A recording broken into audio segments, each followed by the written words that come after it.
British Prime Minister Theresa May will face the European Union leaders in a make-or-break summit. Ahead of the summit, the British Prime Minister told the cabinet that they would secure a Brexit deal if they stood together.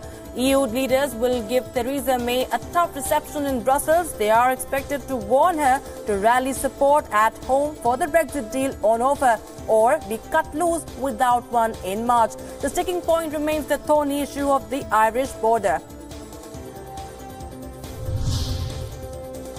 European Council President Donald Tusk has warned that the United Kingdom is barreling towards the disastrous no-deal Brexit, warning that a no-deal scenario is more than likely. Tusk says that a breakthrough required more than just goodwill. Michel Barnier, the EU's chief Brexit negotiator, also says that the UK government also failed to meet the conditions necessary for a special November Brexit summit to be called. Saudi Arabia's Consul General to Istanbul, Mohammed Al-Otaibi, has left for Riyadh. In the meanwhile, US President Donald Trump has said that he had a conversation with Saudi Crown Prince over the issue. Trump tweeted, and I quote, "Just spoke with the Crown Prince of Saudi Arabia, who totally denied any knowledge of what took place in the Turkish consulate.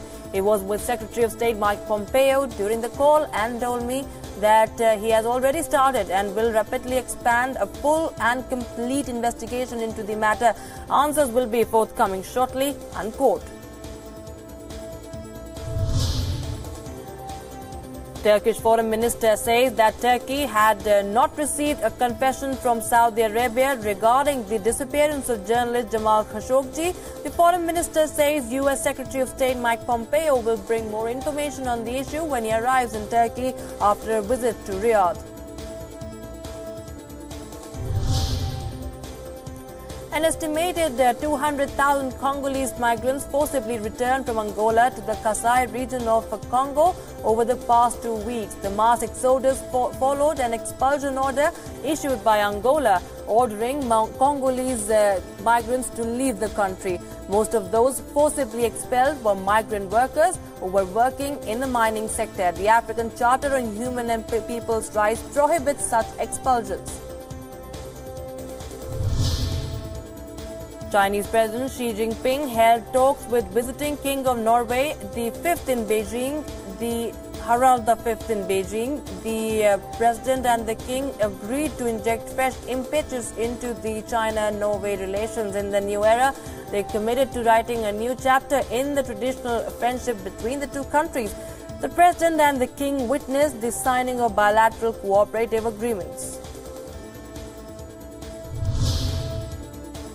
Chinese authorities on Tuesday handed out penalties totaling more than 9.1 billion yuan to a company for the illegal production of a human rabies vaccine.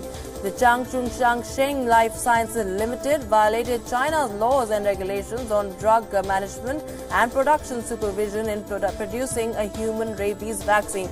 Violations include blending different batches of vaccine fluid, falsifying dates of production and using expired fluid to produce some of the batches.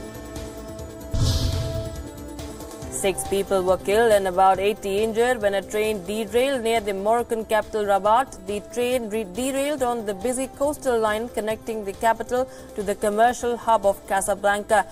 The cause of the incident was not immediately clear.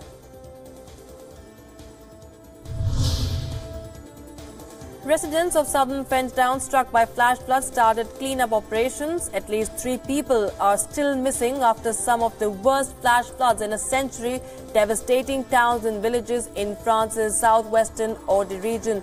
In the natural disaster's aftermath, flipped-up cars, collapsed buildings and debris remain scattered around the roads of the city of Trebes.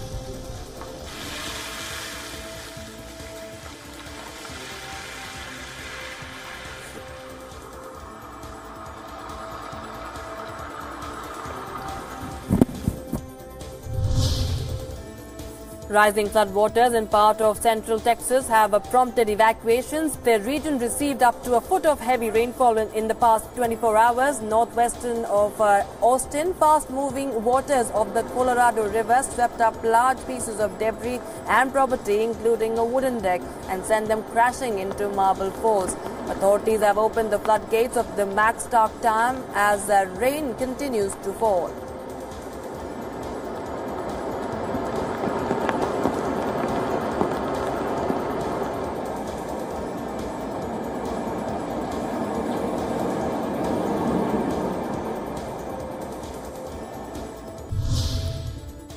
Bodies of 5 South Korean climbers killed in Nepal after their expedition on a Himalayan peak was hit by a storm were sent home. The climbers and 4 Nepali guides were flung to their deaths in the middle of a Himalayan climbing expedition. A huge block of ice had crashed over a cliff into a narrow mountain gorge. The team attempting Mount Gurja was led by Kim Sang-ho, a veteran of the sport who had set speed records on 14 of the world's highest mountains.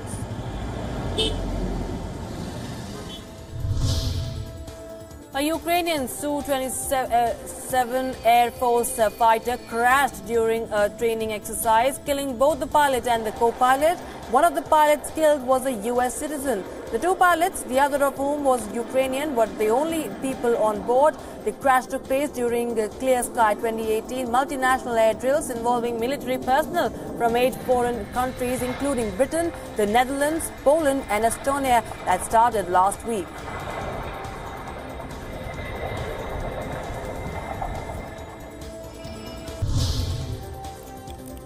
Microsoft founder Bill Gates was greeted by the German president after he arrived in the German capital to attend a World Health Organization event. Gates arrived in Berlin just 1 day after the death from cancer of his friend and Microsoft co-founder Paul Allen. Allen had left Microsoft in 1983 before the company became a corporate juggernaut.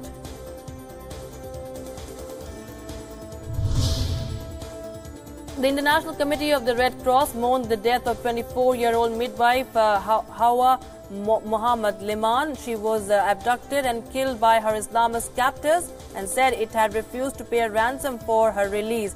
The Nigerian government on Monday said the medical aid worker held hostage by the Islamic State in West Africa militants was killed after a ransom deadline expired. 2 Peruvian investigative journalists who exposed a web of abuse in an elite Catholic society are being sued for defamation by local bishop. The journalists Paulo Ugaz and Pedro Salinas said that the twin complaints against them were revenge for their 2015 book that revealed psychological, physical and sexual abuse. If found guilty, both the journalists face up to 3 years in prison and a $60,000 fine.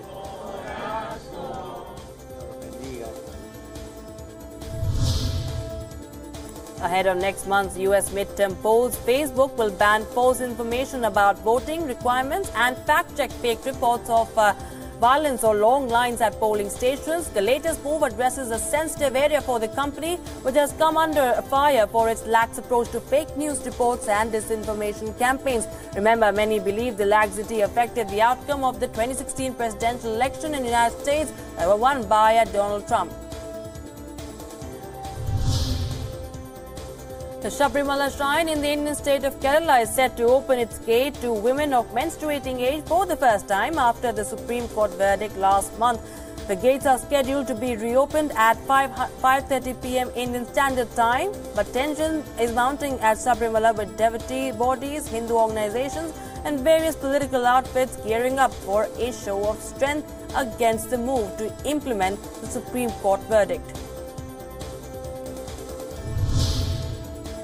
At least 6 people have died and 20 were injured in India's West Bengal after the bus they were travelling in lost control and plunged into a canal in Hooghly district. The bus was travelling to the state capital, Kolkata, when it fell into the canal. Rescue operations were underway and injured passengers were taken to a rural hospital for treatment.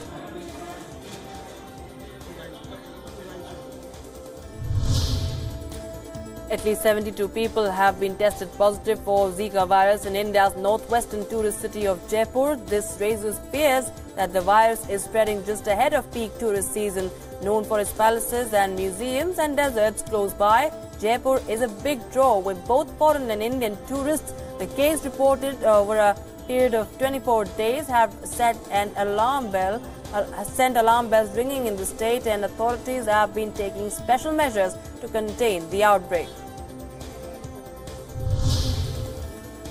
India's second largest software services exporter, Infosys, posted better than expected second quarter profit. Infosys lifted its number of $100 million plus clients to 23 compared with 19 in the same quarter last year. The company added over 7,000 employees on a net basis, comparing with a reduction in the same period last year.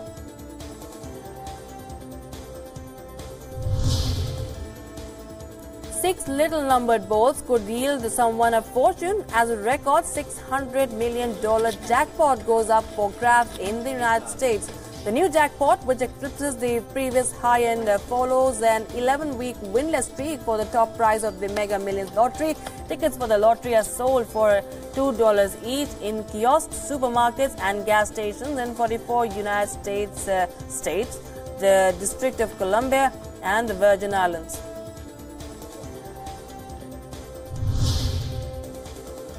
Prince William met a team of British divers involved in the Thailand cave rescue of 12 schoolboys and their coach in July this year.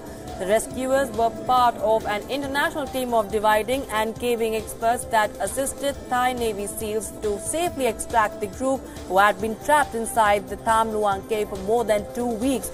The Duke of Cambridge spoke with members of the rescue team at a reception at London's Buckingham Palace. British Prince Charles said that he had toasted several times to the news of Harry and Markle's first child. Prince Charles was touring the Royal Lochnagar distillery close to the village of Crethi, East Scotland. The statement from Kensington Palace says the baby is expected in the spring of 2019. Britain's Queen Elizabeth II will be the child's great-grandmother.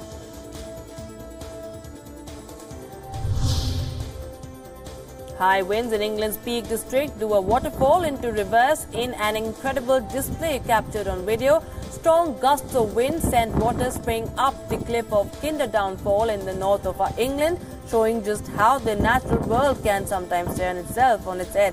Kinder Downfall is the tallest waterfall in the Peak District, home to some of England's most breathtaking scenery with a 30-meter fall.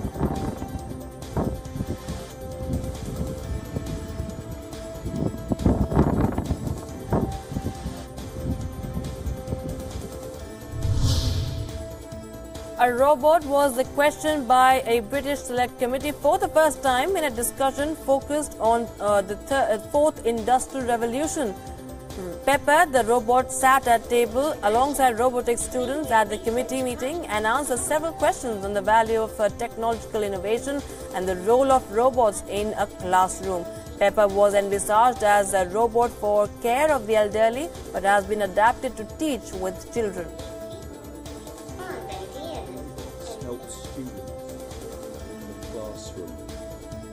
Students program me to engage with audience in a range of environments. It's attracted an unusually high level. Pepper's appearance today is just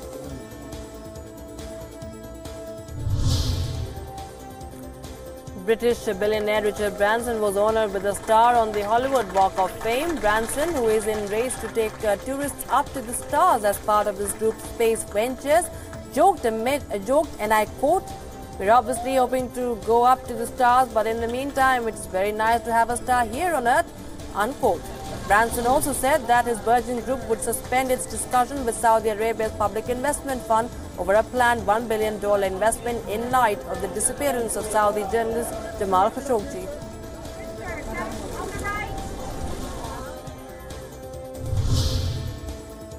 Pippa Middleton, the younger sister of Britain's Duchess of Cambridge, has given birth to her first child.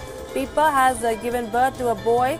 Middleton first came to public attention when she acted as maid of honor at the 2011 wedding of her sister Kate to Prince William, who is second in line to the British throne.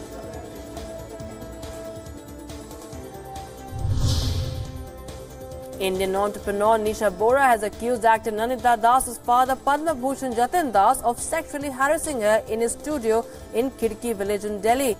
She alleged that he repeatedly attempted to grab her and also managed a clumsy kiss on her lips. She added that after the incident, Nandita Das called her to help her find a young female assistant like her.